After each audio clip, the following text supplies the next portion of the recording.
በዚህ መንገድ ድሮ ተምሬ ቢሆን ኖሮ እስካሁን ቁርአን ሐፍዤ ነበር ያለችው ትላንትና ሌላ ሰምታችኋታል።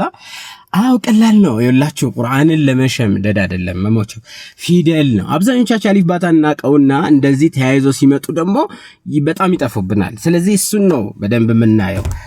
ኸይራን እናንተን ሳስተምራችሁ ነው ቪዲዮን በየለቀኩት በሶሻል ሚዲያ ላይ ብዙ ሰዎች እየተጠቀሙበት ነው። ሷድና ዷድ ሌላኛው ቤተሰባችን ተመልከቱ። ከዚህ በፊት የባ ቤተሰቦችን አይተናል። አንድ የጂም ቤተሰብ አየን፣ ጂም ሃኻ። ሶስተኛ የሲንና ሺን አራተኛ ቤተሰብ ሶስተኛ ቤተሰብ አየን። አራተኛ ቤተሰባችን ሷድና ዷድ ነው። ማንን ይመስላል? እሱን ነው ቀድማችሁ ማየት። ሷድን ስታዩ ዷድን ስታዩ ማን ይመስላል? ማን ነው? ምን አይነት ምስል ጭንቅላታችሁ ላይ ቀድሞ ይመጣል? እሱን ነገር ክሬት አድርጉት። እኔ ለምሳሌ ሷድን ሳየው እንቁላል ይሳይ የእንቁላል አይነት ቅርጽ ነው ጭንቅላቱ ነው የሚታየው። እግሮች ችግር የለውም ከፊደሎች ጋር ስለሚያያዝ። ልክ ሲንና ሺንን ስናይ የሹካ ቅርጽ አልመሰለንም? ሹካ ወይም አማርኛውን ንጉሱን አልመሰለንም?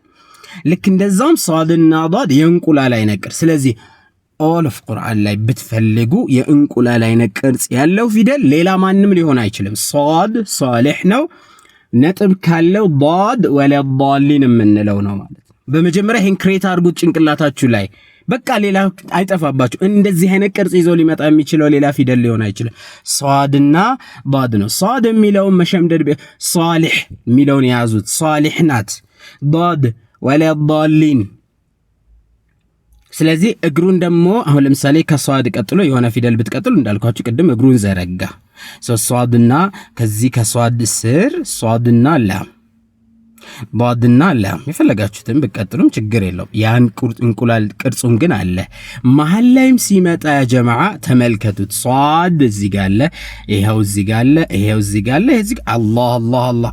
በቃ እንዲህ አይነት ቅርጽ ሊኖረው የሚችል ፊደል ሷድ ወይም ዷድ ነው፣ ሌላ የለም። መጨረሻ ሲመጣ ሁሉም ፊደል ወደ ነበረበት ነው የሚመለሰው። ሷድና ዷድን እንይስቲ። ይኸውላችሁ አሁን ቁርአን ልክፈትና ሷድና ዷድን እንፈልግ። የትኛውን? ይሄን የእንቁላል ቅርጽ ያለውን ፊደል እንፈልግ። ሩቅ መሄድ አይጠበቅብንም። ይሄው ለምሳሌ እዚህ ጋር አያችሁት? አሁን ይሄ ነጥብ ስለሌለው ሷድ ነው። እሺ ነጥብ ቢኖረው ዷድ ነው። ሌላ እንፈልግ። ይሄው እዚህ ጋርም ሷድ ዷድም ራሱ ነው። አንድ ነጥብ ኖሮት ከተገኘ ኦፍ ኮርስ ዷድ እንለዋለን። ስለዚህ ይኸውላችሁ ከቁርአን ውስጥ ስትፈልጉት ነጥብ ኖሮት ካገኛችሁለት ዷድ ትሉታላችሁ። ያን የእንቁላል ቅርጽ ነው የምትፈልጉት። ግን ይሄው ሷድ። ስለዚህ ሷድና ዷድ ሌላኛው ቤተሰባችን ነው ማለት። ስለዚህ እንደዚህ አይነት የእንቁላል አይነት ቅርጽ ካያችሁ ሷድና ዷድ ነው ብለናል። በባለፈው ደግሞ ትምህርታችን የሹካ ቅርጽ አማርኛውን ሰ የሚመስል ካያችሁ ሲን ነው። ኦፍኮርስ ነው ነጥብ ካለው ሺን ነው ብያችኋለሁ። በባለፈው ቪዲዮአችን ደግሞ እንደገና ምን ብያችኋለሁ? የዶሮ ጭንቅላት አይነት ቅርጽ ካላቸው 3 ፊደሎች ብቻ ነው በዶሮ ጭንቅላት ላይ የሚመጡት። አንድ አይነት ቤተሰብ ናቸው። እሱም የጂም ቤተሰብ ነው ብያችሁ ነበራ።